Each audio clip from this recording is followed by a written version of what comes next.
Hello, my name is Clarence Haverson, and I'm a member of the Rotary Club at Guelph Trillium and one of the co-chairs this year of Tour de Guelph. I'm here with Chelsea from Parkwood Gardens Neighbourhood Group.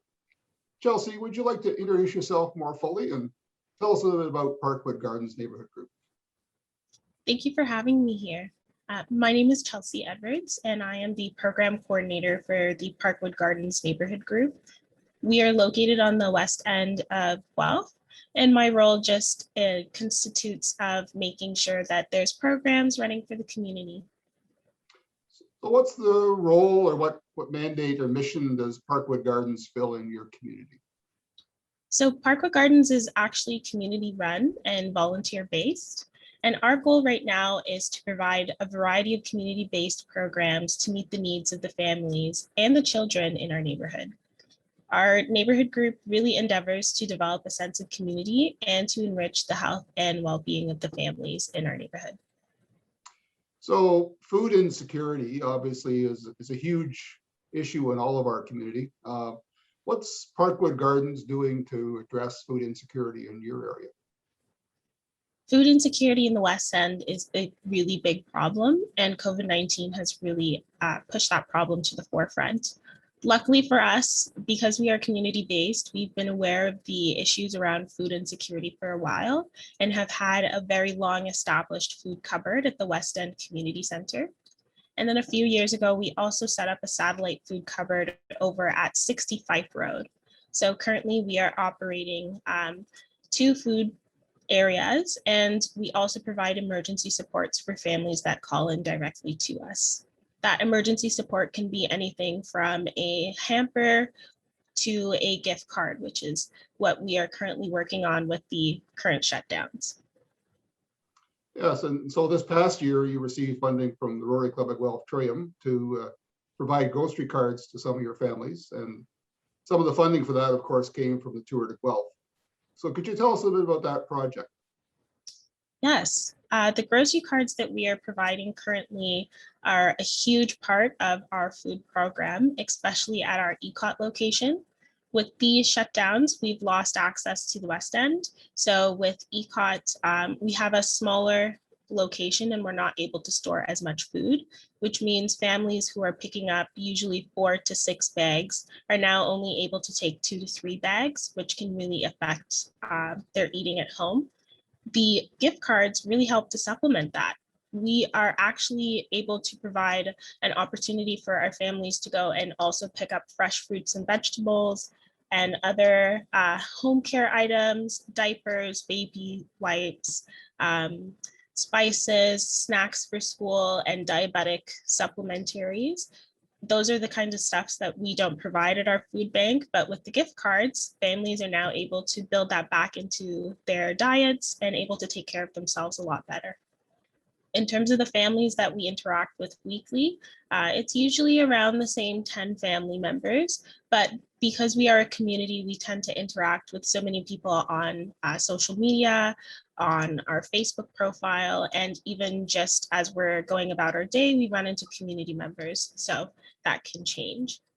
We do see that the need in the West End has increased a lot, especially because there is a lot of development in the West End currently, and so a lot of families are moving into the area. So a lot of certainly very urgent need. Is there any sort of comments or feedback that you received that you could share with supporters of Tour de Guelph from any of the families? Yes, absolutely. I always say the greatest feedback is a smile. And I can say that with the donations of the gift cards, we are receiving a lot of happy and interested family members now. We're able to talk to them more about their diets, and we've gotten a lot of feedback from our families who are facing some sort of celiac disease, gluten intolerance, perhaps halal needs, or like I mentioned, diabetes, who have really spoken out about how getting access to those supplementaries has really benefited them, especially during a time where health is at the forefront of most community conversations.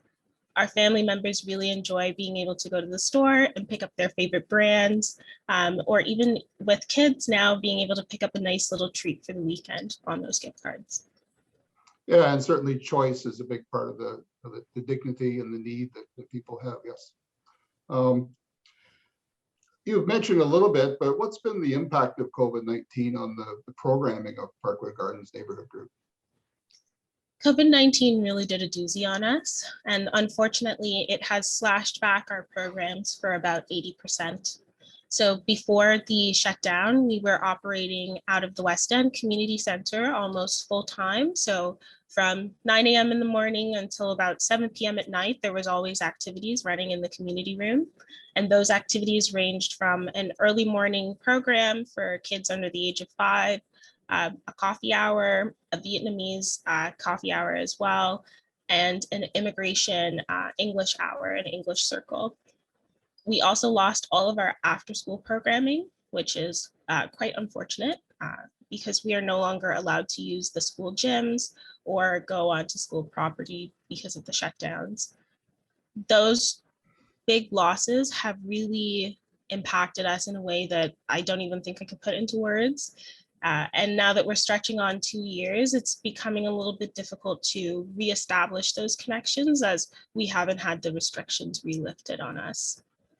The two biggest impacts have been the loss of the West End because of the restricted hours for community buildings. We are not able to host any more community events in there, which means we're not catching family members as they're walking by.